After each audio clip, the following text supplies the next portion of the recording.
She recently revealed that she almost died from hypoxia as she attempted to climb Mount Everest with TV adventurer Ben Fogle.But Victoria Pendleton looked happy and healthy during an appearance on Good Morning Britain on Monday.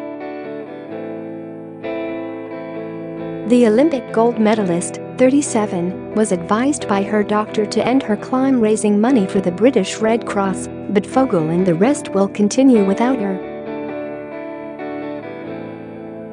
Victoria, who sported a sun-kissed glow, laughed with hosts Kate Garraway and Ranvir Singh despite suffering from hypoxia, a deficiency in the amount of oxygen reaching the tissues due to the height of the mountains, just days ago.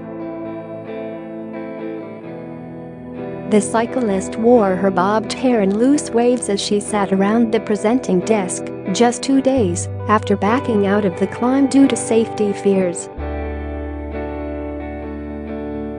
During the interview, Victoria claimed she wasn't sure if she would ever attempt the feat again. She said, "I'm not sure if I ever will attempt the climb again. Unfortunately, some people just aren't made for those high altitudes, and I think I might be one of them." When Ranvir asked her whether it's strange after achieving so much physically already, she said, "I feel like I've had the opportunity to feel like a superhero for most of my life. And then something happens where you can't try any harder or change your attitude or do anything to fix, you just have to accept it and move on." For the appearance, she opted for smart chic in a navy and white patterned blouse and a tailored black suit jacket and trousers. Victoria and her team made it to Base Camp 2 at more than 21,000 feet before she started suffering the effects of hypoxia. Fogle said though the former track cyclist was physically strong enough for the climb, she did not adapt well enough to the mountain's thin air. Her oxygen saturation was worryingly low.At sea level. Most of us would record a healthy 99 to 100%, anything lower than 95% and you'd probably find yourself in casualty, he said. Victoria registered 21%. That's nearly dead. The experienced climber said the team rushed back down to Base Camp 1 and got her oxygen and dextamenthadone to prevent the deadly high-altitude pulmonary edema. "It was pretty scary for all of us, to say the least," he said. The adventurer was advised by her doctor to end her climb raising money for the British Red Cross, but Fogle and the rest will continue without her. "I am incredibly disappointed not to complete the challenge," she said while at the base camp of the world's tallest mountain. Victoria said when the team was recovering at Base Camp 2 she started to feel unwell and her body began to go into shutdown. "I'm frustrated as I feel in great physical condition and was moving swiftly and efficiently through the icefall and across the glacier. At no point did I feel this was a weakness in the challenge. I am extremely grateful for this opportunity to have experienced one of the most impressive, imposing and challenging environments on the planet. The Himalayas are a magical place I feel honored to have visited." Fogle, 44, said his true friends struggled to adapt to high altitude on the many other mountains they climbed to prepare for Everest, but she always soldiered on.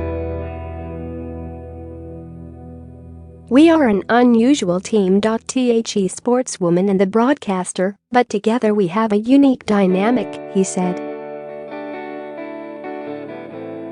To see her in such a state at Camp 2, high up the mountain at 6,400 meters, 21,000 feet, was something I never wanted to experience.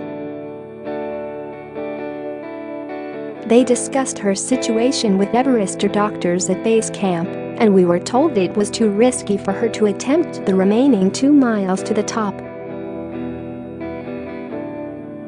We would be foolhardy at best to take Victoria back towards the death zone of Everest, Fogle said.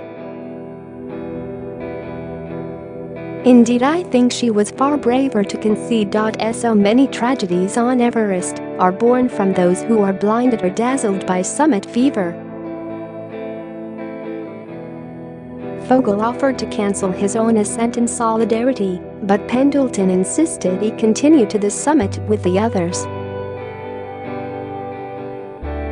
She made me promise that I would continue to pursue my childhood dream. Many tears have been shed, but the expedition will continue.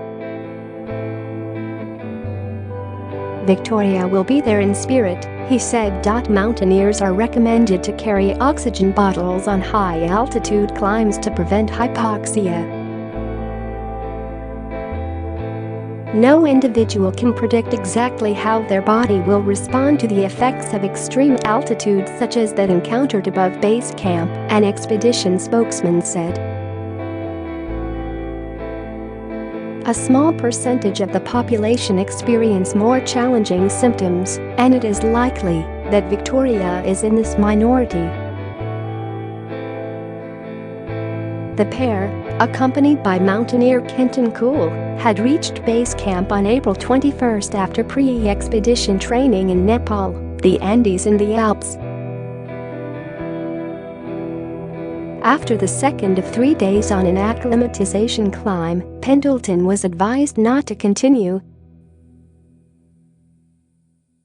Dubbed Queen Victoria, Victoria, from Stotfold in Bedfordshire, admitted in December that she was taking part in the challenge because she was probably having a midlife crisis.